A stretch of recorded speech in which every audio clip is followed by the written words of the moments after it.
حضرت سیدنا صدیق اکبر رضی اللہ تعالی عنہ کے بیٹے حضرت عبد الرحمن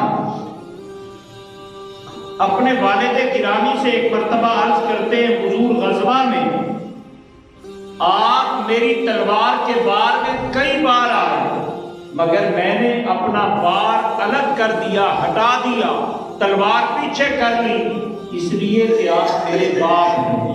جناب ابوبکر صدیق فرماتے ہیں کہ کاش ایک بار بھی میری تلوار کے وار میں آتا تو میں تجھے بیٹا سمجھ کے چھوڑتا نہ، اپنے محبوب کا دشمن سمجھ کے تیرا سر الگ کر دیتا۔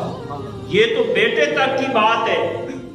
بیٹے کو کوئی بڑی عمر کا آدمی کسی وجہ سے ڈانٹ دے یا تھپڑ بھی مار دے تو ذی شعور بندہ محسوس نہیں کرے گا، وہ کہے گا اس نے یقیناً کوئی غلطی کی ہوگی جو بڑی عمر کے بندے نے اسے تھپڑ تک دے مارا، یعنی پہلے تاکید کرے گا، تسلی کرے گا کہ بچے کی غلطی یقیناً ہوگی۔ لیکن اولاد میں اگر کسی کی بیٹی پر کوئی ہاتھ اٹھا دے تو بندہ پوچھنے تک کا انتظار نہیں کرتا، اکیلا وہ نہیں بلکہ پورا خاندان جمع ہو جاتا ہے کہ تجھے ہمت کیسے ہوئی ہماری بیٹی پہ ہاتھ اٹھانے کی۔ مگر جناب سیدنا صدیق اکبر رضی اللہ تعالی عنہ کے گھرانے کے عمل کو دیکھیے۔ جب حضور حضرت صدیق اکبر رضی اللہ تعالی عنہ کے ساتھ ہجرت کر کے تشریف لے گئے، کفار حضور کو تلاش کرتے کرتے جناب صدیق اکبر رضی اللہ تعالیٰ عنہ کے دروازے پر پہنچے اور دستک دی۔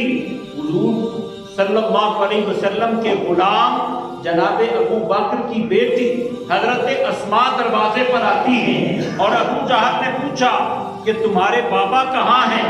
فرمایا جہاں جانا تھا وہ چلے گئے۔ اور بعض حضرات کہتے ہیں کہ انہوں نے کہا مجھے پتہ ہے مگر میں بتاتی نہیں چونکہ تمہیں بتانا نقصان سے خالی نہیں ہے۔ جب انہوں نے نہ بتایا تو ابو جہل کو غصہ آیا، اس نے حضرت ابو بکر کی بیٹی کو تھپڑ مارا رضی اللہ تعالی عنہما، اور وہ بیٹی تھی خاتون صنف نازک ہے اور وہ عرب کے بہادروں میں شمار ہوتا تھا۔ جب منہ پہ تماچا لگا تو منہ سے خون بھی نکلا، ماتھا بھی گرنے کی وجہ سے، پتھر پہ لگنے کی وجہ سے زخمی ہوا، مگر خدمت کا انداز دیکھیے۔ جب شام ہوتی ہے حضرت اسماء کھانا تیار کر کے 5000 فٹ سے زائد کی بلندی پر جب غار ثور میں کھانا دینے کے لیے جاتی ہیں تو چہرہ لپیٹ رکھا ہے۔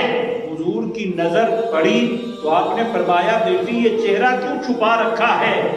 اور جس پہ حضور کی نظر عنایت ہو جائے اسے کوئی کمی رہتی نہیں ہے۔